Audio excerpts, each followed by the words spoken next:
السلام علیکم ناظرین، میں ہوں علی رضا اور آپ دیکھ رہے ہیں میرا یوٹیوب چینل۔ آج کی سب سے بڑی عالمی اور علاقائی خبروں کا خصوصی بلیٹن۔ ایران پر دباؤ بڑھانے کے لیے امریکہ نے مشرق وسطیٰ میں دنیا کا سب سے بڑا طیارہ بردار بحری جہاز بھیجنے کا اعلان کیا ہے۔ بنگلہ دیش کے انتخابات میں بنگلہ دیش نیشنلسٹ پارٹی نے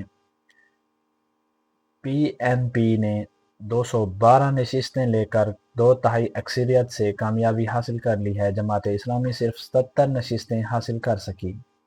انڈیا کی ڈیفنس کونسل نے مزید رافیل طیارے سمیت فوجی ساز و سامان کی خریداری کے لیے 39 ارب ڈالر کی منظوری دے دی۔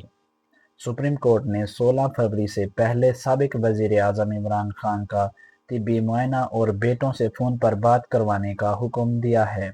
پاکستان میں گھریلو صارفین پر فکسڈ چارجز عائد اور نئے پرانے صنعت کاروں کے لیے بجلی سستی کر دی۔ ناظرین، یہ تھی آج تک کی وہ تمام اہم ترین پیش رفت جو مشرق وسطیٰ سے لے کر جنوبی ایشیا تک کے حالات کو تیزی سے تبدیل کر رہی ہیں۔ ہمارے چینل کو سبسکرائب کریں اور اللہ حافظ۔